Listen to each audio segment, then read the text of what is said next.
Nous avons déjà appris dans une première vidéo comment réduire des sommes algébriques. Nous allons maintenant voir comment réduire une expression littérale lorsqu'elle se trouve sous la forme d'un produit. Prenons un exemple avec l'expression littérale suivante, 4a fois 3.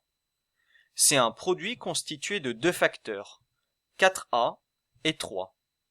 On utilise ici un code couleur pour identifier les familles des termes ou des facteurs. Des objets de même référence seront donc de la même couleur. On a choisi la couleur orange pour les termes en A et le bleu pour les nombres. Pour réduire cette expression, si cela est possible, nous devons donc l'écrire sous la forme d'un seul terme.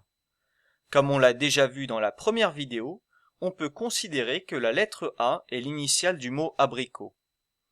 On est donc amené à considérer le calcul suivant, 4 abricots fois 3. Si je représente ceci par un dessin, j'ai donc un lot de 4 abricots que je répète 3 fois. J'ai donc un deuxième lot de 4 abricots, puis un troisième lot de 4 abricots. En tout, on a donc 12 abricots, et donc si on abrège en reprenant l'initiale A, cela veut dire que 4A fois 3 est égal à 12A. Prenons un autre exemple, 4A fois 3A. C'est un produit de deux facteurs. On peut essayer une nouvelle fois de remplacer la lettre A par abricot. On a donc 4 abricots fois 3 abricots. Cela ne veut rien dire. Dans cet exemple, il n'est donc pas judicieux de choisir un mot remplaçant la lettre, car cela ne permet pas de donner du sens à ce que l'on fait. Cela ne veut pas pour autant dire que l'expression est impossible à réduire. Nous devons essayer autrement.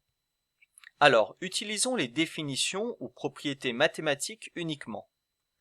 On sait que 4A, c'est 4 fois A. On rétablit simplement la multiplication qui existe entre 4 et A.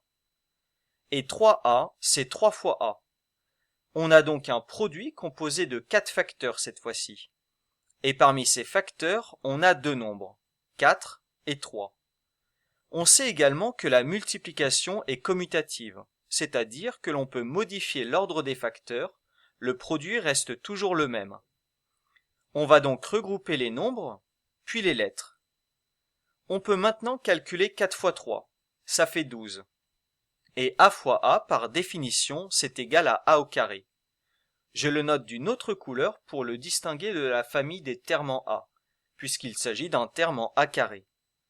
On peut supprimer la multiplication devant la lettre, et on obtient ainsi un seul terme, qui est 12A carré. On a bien réduit l'expression 4A fois 3A. De la même façon, nous allons réduire moins 2x fois 9y.